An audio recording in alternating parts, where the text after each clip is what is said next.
Hey everybody, and welcome back to the channel. So I changed his name again. I decided to go with Rocking Out with Autism, mainly because I enjoy music and I thought it was like a little easier to pronounce. So as promised, I decided I would actually start talking about what it's actually like living with autism. Especially, being in the military and the struggles with that.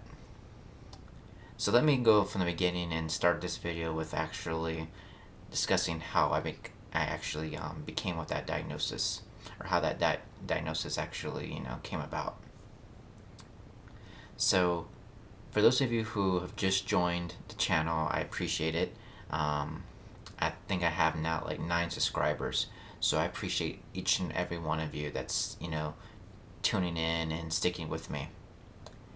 So like I said, let me start from the beginning. So I am 33 years old. I am in the United States Air Force. I work as a mental health technician. That is my job. That's my job title. And I'm not gonna lie, I absolutely 100% hate my job. I have never hated a job more than the one that I do in the military. I hate to say it, but I absolutely do. If it wasn't in the military, I would have put my 2 weeks notice and I would have left. I mean, I just feel like I can't do it, And that was what all the struggles were beginning from. The issues that I was having, the problems I was having was all because of the job. And I just felt like I didn't understand, like, why am I failing so much? Why am I getting paperwork? What's happening? And why do I have this fear and this anxiety every single time I have to go and talk to somebody and, and try to find out why they came in? Because that's part of our job. So, for those of you who don't know, a mental health technician, our job basically is to find out why people came in. What are you here for? What's their issues? What's their problems? What are they dealing with? And, we call that an intake. I'd have to say though, normally we don't do too many of them. It varies on the day. But that is part of our job. That's part of our job, whatever you want to say, our, I guess the criteria for our job. And like I said, you go in there and you're supposed to spend at least, I don't know, about 20, 30 minutes talking to this person and trying to, like I said, trying to find out what is going on, what their issues are. And then basically we take that information and then we go to the therapist, the doctor, whatever, and basically, get that information out. And I never had a job where I literally was supposed to, like, I don't know, talk a lot or communicate with somebody a lot. I mean, even though for some of my friends that may know this, for those of you that don't, I'm going to say it really quick. I used to be an LPN, and you would think, well, you're a nurse, and then you talked to people before. Well, to be quite honest, I worked with children that were terminal or, special needs that were nonverbal, so they didn't talk, and basically with that job, everything was, basically it was like in a red folder. I think we called it a MR or something like that. But basically, it had your patient, it had their information, and basically what medications you're supposed to give them, and usually like what time you're supposed to give them. So everything was right there for me, And for the most part, I didn't talk to anybody. I didn't even talk to the parents because a lot of times they would go off and I wouldn't see them until like the next morning. It was like it was almost like I was babysitting them, babysitting their kids for them. But anyway, going back to what I was saying. So I never had a job before where it was focused on having to talk to somebody. And it was difficult. And yeah, in some cases I was making, some progress. I was, starting to learn how to, kind of like calm that anxiety. I actually went to a program that they have here in the military. They call it MFLAC, and I think it stands for like Military Life Family Counseling, something like that. And basically, you go there, and there's different therapists, and basically, it's like a way of like talking to somebody. They don't write anything down. They don't, put any notes down or whatever. They also don't diagnose you with anything. So basically, it's almost like a place to vent, basically. And they deal with different things. They can deal with anxiety. I think they can also deal with like a little bit of marriage, help, if you have something that going on, adjusting to military life, basically. But I didn't feel like anything was really coming from that. I started still having depression. I started becoming really depressed, and I didn't know what was gonna do because I joined the military basically to have a better life, and to have a career. And if this doesn't work out, then what the heck am I gonna do? Where am I gonna go? So it's kind of like feeling like I was running out of options. But I knew that I couldn't keep on doing this job. And unfortunately, in the military, when you tell somebody that, like, hey, I cannot perform my job, I'm not gonna lie, sometimes it feels like they're not gonna help you. They want to separate you. They want to fire you, basically. That's what separation means, like, fire you, out of the military. But I felt like, what the heck, then you're just throwing me out on the streets. You take away everything from me. All my benefits, everything that I've worked for, I did, now goes out the door if you do that. So, luckily, I am a mental health technician. I'm in mental health. So, telling my providers I have anxiety and have issues, well, luckily they try to help me, basically, is what I'm trying to say. But unfortunately, I can't be seen by my own people because I work with them. They call it like a conflict of interest or something like that. So you can't be seen within your own clinic. Sorry. So basically, my flight commander helped me out and gave me a referral to be seen off base. And this time I was actually seeing a psychologist. And I remember my very first time being there was a little bit nervous. Because I'm not the type of person that's going to like spill something out unless you ask me questions. I'm not someone who's gonna like, tell you anything about me. Unless, again, like you ask me a particular question or something like that or start a conversation with me, then I will usually talk your ear off or your head off. So it was really interesting because, they have to do like that very first appointment. You go in there, they try to like get to know you type of thing and ask you all the standard questions, well, do you have any siblings? Are you married? Are you in a relationship? What do you think about your family? All those basic questions. And it's not really like how can I say it, like a complete maybe like thorough appointment, because it's basically just you going in there and describing a little bit about yourself. So they can't make a diagnosis right off the bat, right? But you go in there basically to give them the basics, I guess would be the word. But it was interesting because even right off the bat, she felt like something was there. Like, she's like, I can't completely pinpoint it, but I'm switching between two different disorders here. I don't think you have social anxiety, because social anxiety is like, you're afraid of what people think of you. And I don't care about what people think of me. Like, I really don't. I'm not trying to please anybody. I have no desire in doing that. So that is like ruled out right away. Then you have adjustment disorder, which, I think she was going to put that anyway. Adjustment disorder is like you're having a hard time adjusting to something. It kind of goes along almost like with PTSD as well. They're almost in the same category. But interesting, she thought autism. And believe it or not, it was actually kind of me too that mentioned that to her. Mentioned that to my therapist. Because I had a family member that thought that's what I had too. My aunt actually thought I may have Asperger's. And for those of you that don't know, Asperger's does no longer exist. It is not in the DSM. The DSM is the diagnostic manual for mental health issues and mental health disorders. But I told her that my aunt believes I'm autistic because of the fact that, I don't show a lot of expression, I don't show a lot of emotion, and but yet I'm extremely intelligent. I'm extremely smart, obviously. I graduated high school, I graduated college, I went to nursing school, and now I'm in the military. So interesting that, she felt that way too.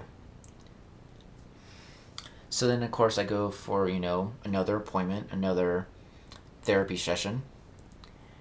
And this time, she's actually bringing out the big book, bringing out the manual, bringing out that DSM manual that basically gives you all the criteria for autism spectrum disorder. And it was really interesting because, usually it is a disorder that will usually be picked up in your childhood. But more and more people nowadays, as autism becomes, I don't know, I don't know if the word would be predominant in people's lives. I don't know. I don't know if I'm using the right word. I guess I guess I can just use the word popular. It becomes more popular as a diagnosis. Now adults are getting it too. Now adults are being diagnosed with it. And you hear the term autism spectrum, right? Spectrum disorder. So it's a spectrum, and meaning that you can, basically be on one far end of it or be on the other. And I remember she was going through that different criteria, and it was really interesting to me that I was literally meeting every single one. I met every criteria for autism. Like, she would tell me, do you have aversions to food? Like, there's there foods that you don't like, basically. Or is there like a certain way you want your food prepared or done? And I'm thinking, yeah. Like, I don't like cheese. Like, most of my friends know I absolutely hate cheese. I get a lot of crap from people because I don't like cheese. People pick on me because I don't like cheese. But, like, cheese, like, if you give me a cheeseburger, I will automatically start gagging. Like, automatic. It's like an automatic reaction. I am pretty much plain. Like, I don't like anything on my hamburgers. I don't like anything on, like, steaks. Usually I will want it plain, nothing on it. I'm barely starting to get it to where, like, I'll eat, like, lettuce and tomato. Or, like, I put, like, barbecue sauce on my steak or something like that. But I'm pretty much plain. Like, when I have a sandwich, it's usually just turkey and bread. Don't put mayonnaise, don't put mustard, and any of that stuff. I don't even like that stuff. Like, again, like, I will gag, or I will complain, or I'll have to go right back up to the counter and say, hey, you made my sandwich with this stuff on it. I don't like it. So, that's, I didn't know that was actually, an actual symptom of autism. You know, I'm not saying though that everybody that's a picky eater is autistic. I'm not saying that whatsoever, but that is one of the criteria, believe it or not. Other things, avoiding social, events or situations, definitely. You know, although I'm usually okay, like going to a mall or going to a Walmart. Don't necessarily like it per se, but I'm okay. I actually do go to the mall, which is kind of interesting. I will go to the mall when I'm bored, and just walk around or whatever. But I honestly do not like going to Walmart. I'll usually will go to Walmart like when it's like 11 o'clock at night or midnight, just because there's less people. You don't have too many people to deal with, right? That avoidance of social. Also, I don't usually like to go to social events or social parties. I don't usually like going to the bars or clubs anymore. I did when I was younger, but now it's like, don't like it. Sensory things, like she would ask me like things like, "Are you somebody that doesn't like tags on your clothes?" Yeah, like anytime I get a new T-shirt, that tag goes off. I cut it off like immediately. I never thought that was a part of being autistic either. But it's not just having a tag; it's also doing that every single time. That repetition, which is what I think most people tend to kind of like stereotype with autism, especially with like, like children that are more on the severe side of the spectrum. like rocking back and forth, playing with your fingers, You probably see me in this video too, like I'm moving my hands a lot of like hand gestures, that repetition. So for me, when I buy clothes, yes, all my tags have to be cut off, everything like that. So repeating that behavior. Another interesting thing I didn't ever think about was she was telling me too, like, do you collect things? I never thought about that, like collecting things, like that goes along with autism. But I do. When I was younger, baseball cards, gemstones, foreign money, foreign coins, all those things I collected. Material possessions was a big thing for me. And she told me that actually being on the spectrum, people tend to be really, really obsessed with material possessions, you know? And as I talk about it in another video, I want to do another video about that. About why, I'm actually obsessed with that. I'll talk a little bit more like my family history and why material possessions seems to be important. But I never knew that. I never knew material possessions could actually be, a sign of autism. I'm trying to think of another one. Pain tolerance. I never thought about that. But she was like, do you have a high tolerance for pain? And I'm like, yeah. Yeah, I definitely do that, I I will, again, talk about that in a different video. But yeah, pain tolerance, and basically almost like being superhuman. Like, it doesn't bother you that you're in pain. When, like, most people would be, like, freaking out or crying or something, and you're just like, oh, this doesn't bother me, whatever. That expression on your face when something happens.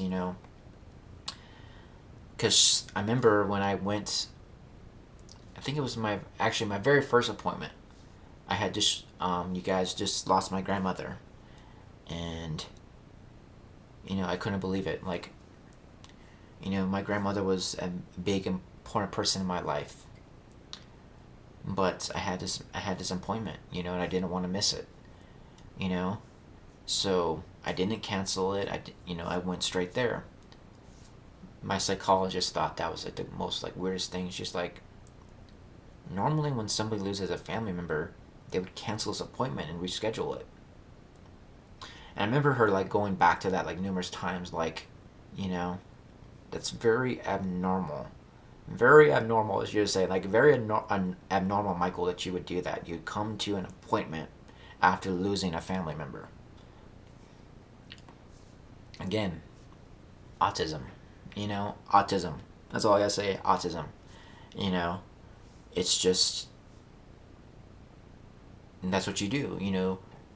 Autistic people, we're focused on something. We're always focused on, a particular topic or subject. So for me, my mind was focused. I had a doctor's appointment. Even though I lost a family member, I had a doctor's appointment. I had to go to my doctor's appointment. That became important. And my mind was focused on that. That's also how I knew something was going wrong, you guys. Another reason why I had to go get help and seek help. Because the other part of my job is basically being a receptionist. That's what I usually tell people when people actually ask me about my job in the military. I say I'm a glorified receptionist. I don't say mental health technician. I say I'm a glorified receptionist. Because most of the time I am. I'm sitting on my butt in front of a computer and I am basically making appointments for everybody. People call in, they say I need an appointment, I'm having trouble, whatever, or I'm feeling down and depressed, I'm having anxiety, or my girlfriend, broke up with me, my boyfriend broke up with me, or I've been fighting with my boyfriend, whatever, we have to make those appointments. And what was so hard is when you work up front, a lot of times that phone never freaking stops ringing. And I literally am somebody that hates when phones ring. Like, I cannot stand that sound. It really annoys me. Thankfully, again, my command and my usually my first sergeant or my supervisor, my commander, they know that to basically text me. Try not to call me. Does not mean I'm gonna ignore you if you call me, but they know that I don't like to be on the phone, so they will usually text me, and I really appreciate that because I don't know why, but I cannot stand the phone. I'm not a phone person. So what was hard about that was, you have somebody calling you, and then like literally like right after I get off that phone call, another person calls, and now I'm still like trying to remember the very first phone call I had. Who called? Major whoever. Was it Major Johnson or something? Then I have another. Like I said, that second phone call just came in. Now I'm trying to think, what did this person want? And then sometimes a third phone call will come in. My mind can't focus like that. Like some people, they can multitask like that. With autism, we usually focus on one thing at one time, and our mind will remember something. So I remember Major Johnson, Major Johnson, Major Johnson. That's on my mind. I don't remember the second or third phone call because I'm still focused on Major Johnson. Or it could be a number. Major Johnson called 505-846-3302, and I'm thinking, that number, 505-846-3302, I'm memorizing that. Because again, there's this fascination sometimes with autism and autistics about numbers or certain type of like data or whatever you want to say, or what's another thing I'm trying to think of, you guys, sorry. Like names, that name, like I said, Major Johnson, Major Johnson. So multitasking became so hard, and I was, forgetting things, or I remember only little bits and pieces. And then, things changed so much too in the mental health clinic that, once I got used to one routine, or one way of doing things, and then something suddenly changes, and now we're doing a new whole procedure, or or whatever you want to say, a new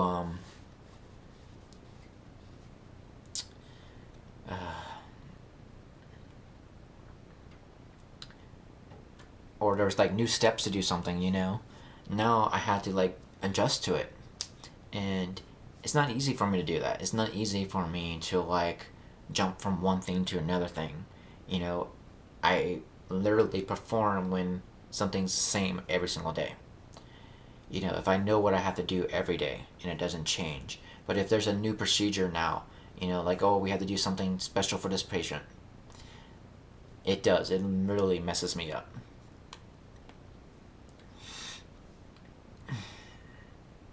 But that's really like how it came to be. I'm really grateful that I got the courage to actually go to a psychologist and find out what was going on. And to figure out that I literally met the criteria for autism spectrum disorder. And, you know, obviously I am high functioning. I am on the higher end of the spectrum because I graduated college. I went to nursing school. I graduated high school with honors, you know. But of course, my questions were, why wasn't it picked up when I was younger? Like why didn't people see anything? So let me explain that really quick, you guys. Let me explain that. When people tend to be on the higher end of the spectrum, we tend to look like a typical person. We usually say the word, I think, neurotypical or neurotypical person. I mean, just like a person that's not on the spectrum, person that may not have any type of like mental issues, right? I was actually gonna say normal. I was gonna say normal. So, there's a difference between a normal person and an autistic person, obviously. But when we're on the higher end of the spectrum, we look normal. People don't typically see the autism like signs or symptoms. We may have, like our quirks or our differences. We may actually still have stems, just like severe autistic people do. But people don't pick up on that. They just start to say something like, they're strange, or that's the way my son is, that's the way my daughter is, that's the way they do something, or the way that she does something. And that's exactly what my family was doing all my life. well, he's very rude on the phone. He doesn't like to be on the phone. But that's just the way my son is. That's just the way he is. Or somebody could come up to me and hug me, and they'd be like, he's so stiff. He doesn't hug me. He doesn't hold me. He's stiff. And again, nobody picks up on that. Nobody picks up on the fact that I'm tolerating you hugging me, but I really don't like it. I don't like to be touched, or I would like for me to come up to you and hug you on my terms. But if you're holding me, it's a sensory thing. Like you're trapping me, and it makes it hard, because people don't understand that. Also, like I said before, that tolerance of pain. Ooh man, it got me into a lot of like mess when I was growing, in school and things like that, and just growing up, because my parents started becoming complacent.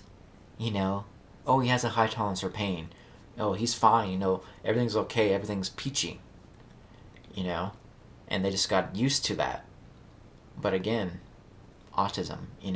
Not coming and telling you that, not telling you something's wrong. Also, I did have friends, and so again, having friends, having people around me gives that impression that I am, social, or whatever you want to say. I am a social butterfly, I guess.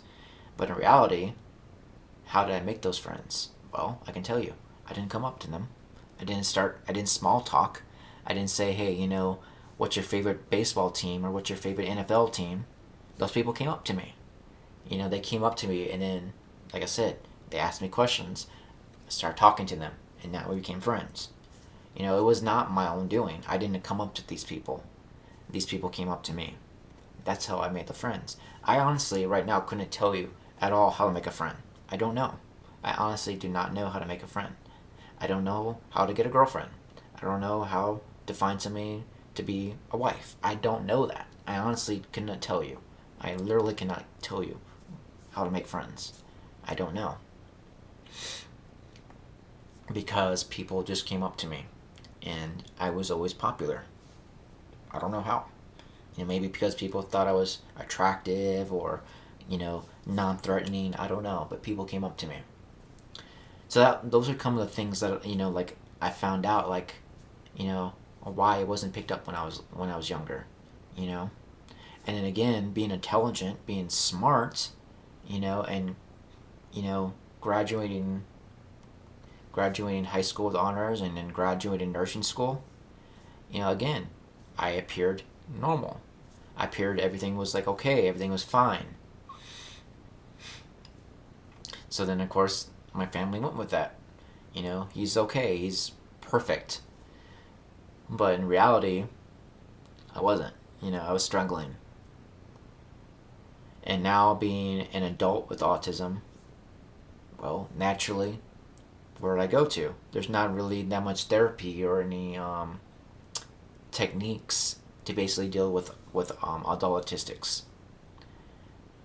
And that's kind of like where I'm at right now with my therapist. Trying to find somebody that can give me like some type of like skill-based therapy. So that's what's gonna be happening next for me, you guys. Basically, hopefully trying to find ways to deal with limitations, find ways to gain my basically gain like my courage back to make friends, and learning how to trust people, and maybe get back into the dating game. I don't know, because my therapist thinks it's kind of crazy that that I've given up on love and given up on friendships, because I really have. I've given up on it.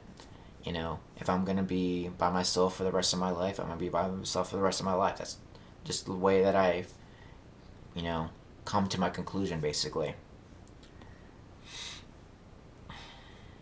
But you guys, I hope that you guys continue to stay tuned, and that you guys are learning something from my little introduction here. But definitely, you guys, I want to say one more time, like, I appreciate everybody that is, joining the channel. 9 subscribers, I'm growing, I'm happy with that. And definitely stay tuned. All right, you guys, I will talk to you later and continue to rock on. Bye bye.